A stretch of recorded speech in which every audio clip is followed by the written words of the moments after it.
To catch them is my real test. To train them. Wait, what? You're not a Pokemon. Well, fuck you then.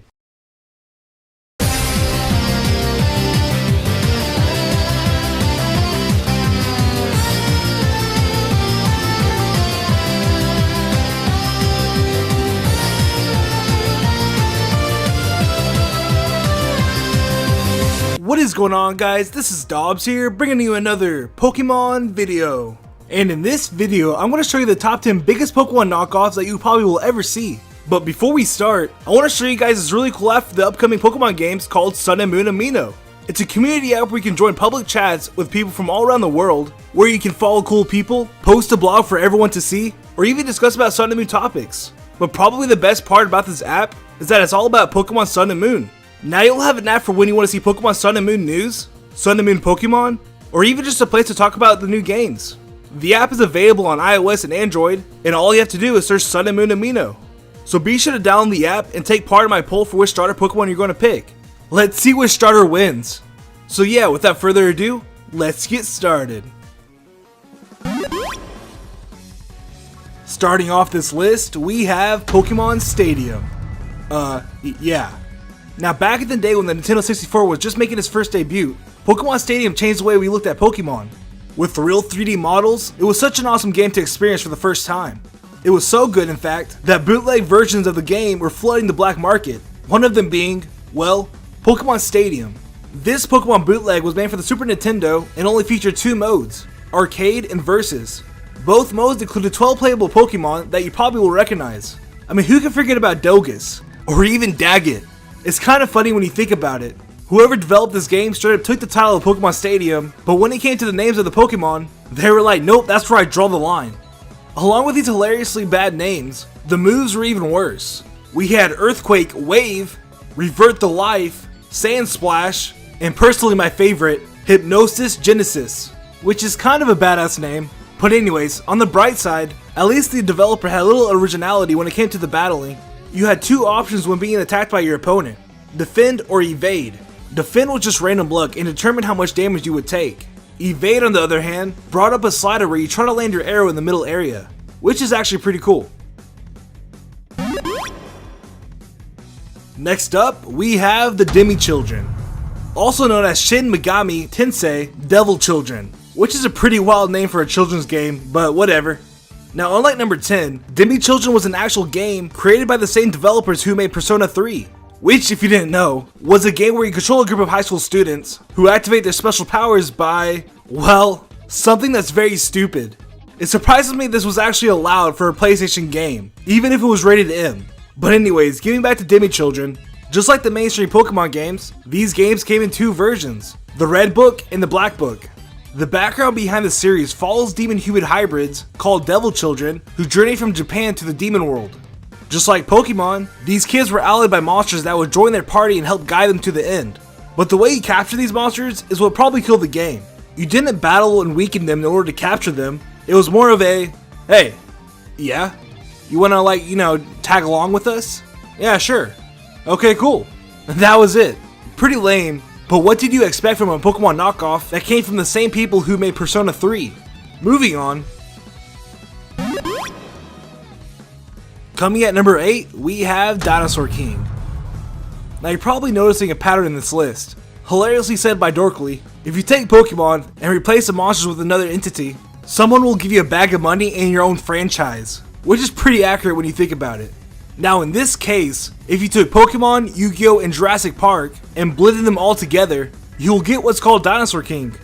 In this universe, the dinosaurs were basically the Pokemon, and the cards that hold the dinosaurs were basically the Yu-Gi-Oh! Cards. Like really? Was this thought of while taking a shower? This is probably one of the most bizarre knockoffs of Pokemon that I've ever seen. But that's not even the funniest part about this TV show. The main character, Max, was voiced by the same actress who played Ash in Pokemon. On top of that, the goofy criminals, like Team Rocket from Pokemon, sound very similar to Jesse and James. Here, just listen for yourself. So what do you guys want with us? Well, that's for us to know and for you brats to find out, isn't it? But if you ever mess with us again, you will find out. Let's go. Coming! Wow, she was really weird. But in all seriousness, I remember coming across this TV show when I was just a kid, and it wasn't that bad, even though it only lasted for 49 episodes. Next up, we have, are you ready? Li Dian Hong Bi Ki Kao Shan Shou. Yeah, I have no idea what I just said. Now, in this glorifying bootleg, the game is basically a pirated version of Pokemon Yellow and Fire Red put together. And apparently this is a higher quality version of a Pokemon bootleg. I mean, check this gameplay out.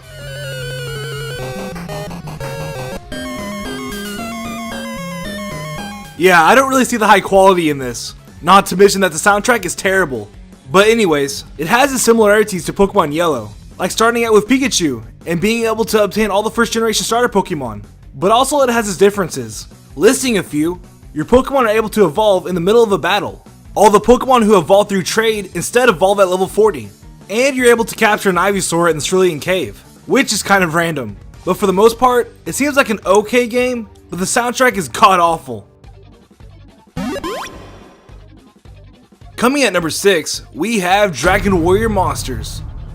Now, it's common knowledge that Dragon Quest has been around longer than Pokemon, but this particular spinoff didn't see light until the Pokemania era had already begun.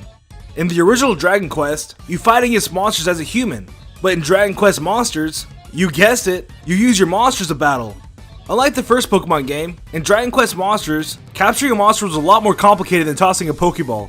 You could easily lure the basic ones with meat, but if you wanted a super rare one of your own, you had to hatch it, and that meant hours and hours of monster breeding. So moving on to the main goal of the game, the goal was to travel around various levels defeating bosses to unlock more and more warp gates until you reach the tournament being the Elite Four of the game. Now, it probably didn't help that Pokemon Yellow was released 13 days before this game, because in Dragon Warrior Monsters, your monsters actually followed you around, which, like we all know, your Pikachu did the exact same thing in Pokemon Yellow.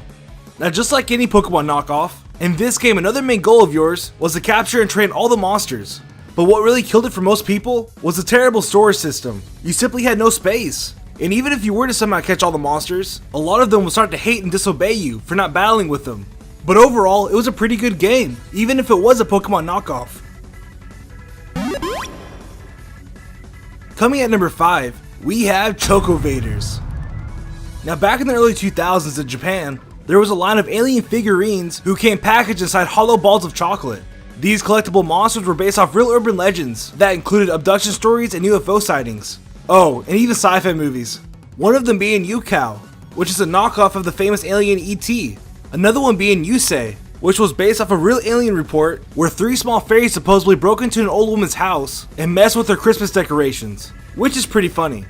To help promote the sales of these figurines, the creators took advantage of the Pokemon craze and decided to release a Game Boy game which revolved around collecting and battling with these monsters. In the game, the monsters also featured a rare form, visually identical, but with upgraded abilities and stats, which is basically an evolution from Pokemon, but at a smaller scale. Now, the reason why Chocovaders never made it to the Americas was because of the Kinder Surprise Law. This law was passed in 1938, which prohibits the sales of chocolate egg candies containing a toy in them, which is understandable, but still, these aliens were pretty sweet, no pun intended. Coming at number 4, we have Pokemon Crystal, Vietnamese version. Now, throughout this list, I've shown you knockoffs that were put on here for just being plain unoriginal, kind of cool, and noteworthy. But I haven't shown you a knockoff that is just plain hilarious. That's when Pokemon Crystal Vietnamese comes in. This bootleg probably has the worst English translation of any bootleg of all time. I mean, just starting off, after you get your first Pokemon, one of the professors comes up to you and says, "Derp, drug bag, fuck." And yeah, the whole game is like this. In this game, the Pokemon are called elves, and the trainers are called coaches. And who can forget about Silver, who goes by Trashy Man? But probably the funniest mistranslation in the entire game are the 2 words "put in," which for some reason translates to fuck. So every time you put an item in your pocket, it says your item, and then the words "bag fuck." Honestly, I think doing a playthrough of this game would be hysterical, but nonetheless, this bootleg was too good to pass up. So that's why it's number 4 on this list. For number 3, we have Monster Rancher. Less than a month after Digimon made its debut, a new monster-filled franchise came into existence, which was Monster Rancher. Now, a lot of these Pokemon knockoffs are on this list for the wrong reasons, but Monster Rancher, on the other hand, is actually a pretty decent game. Now, just like Pokemon, in Monster Rancher, you caught and trained monsters and eventually battled with them, but this game had kind of a different feel to it. Not only leveling up your monsters gave you high rank and fame, it also gave you access to rare creatures. The only drawback to this game was that if you level up your monster to the max rank, it would die. Which is kinda anticlimactic. I mean, if my first level 100 Pokemon just flat out fainted and never came back, I would probably throw my Game Boy across the room. But anyways, there was a feature to freeze your monster so that you could battle with them later against your friends in versus mode. But probably the coolest highlight of the game was the random monster generator. You could randomly spawn monsters by putting in various sources of media. For example, you could put a Blink 182 CD in the PlayStation and get a random monster out of it, which was really cool. For runner-up, we have Telefang 1. Now back in 2000, Telefang had just came out a few years after Pokemon. This game was a monster collecting RPG where you fought and leveled up your partners. This game took place in the year 2020, where it became possible to travel to the Dingy World using your cell phone. It's a pretty far-fetched plot, but back in that era, the Nokia cell phone was a huge deal.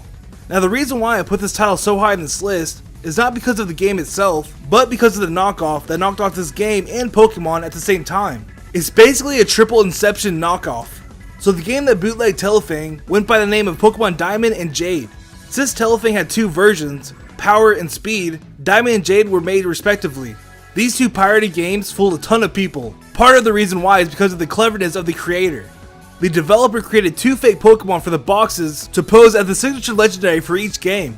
But the thing is, these two box art Pokemon were non-existent inside the game. So basically clickbait 101 in 2000. These two fake Pokemon games really damaged the reputation for Telefang, which is why they didn't have a chance in the Pokemania market. Not to mention that the main character was basically a Sandslash, and this knockoff Mew was downright creepy. But for the fact that this knockoff was knocked off, I chose Telefang for number 2 on this list. And for number 1, the biggest knockoff of Pokemon, in my opinion, is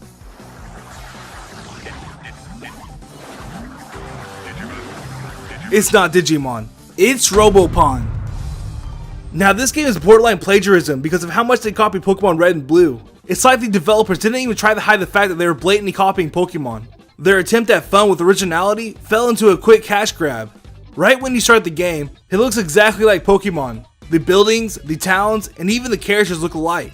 I mean, at least they created new monsters, like this toilet or this monster truck, because that's exactly what 10-year-olds want to catch and train. They even use a Pokedex-like way to describe each of their monsters. And the title screen? Don't even get me started. The developers tried to squeeze in a few unique aspects to the game, but only in ways that made it completely useless and complicated. For example, the Robopins don't evolve automatically. You have to collect energy balls from battling monsters, and then take it back to the laboratory and have the professor do it for you. Basically, if you want to play a Pokemon game and have no fun, catch a monster named Screwy, and overall die a little inside, play Robopon. Oh, and did I mention that the final bosses are called the Elite 8? Yeah, freaking ridiculous. So there you go, the top 10 biggest Pokemon knockoffs. I hope you guys enjoyed the video. Be sure to leave a like if you did, I appreciate it a ton. And also, if you're enjoying the channel, be sure to subscribe. And if you want to follow me on Twitter for fan interactions, video updates, and other cool stuff, follow me at Ethan Dobbs. And for the question of the day, which game do you think is the biggest Pokemon knockoff? Be sure to leave it down below in the comments. I can't wait to see you guys have in mind. And I'll see y'all next time. See ya.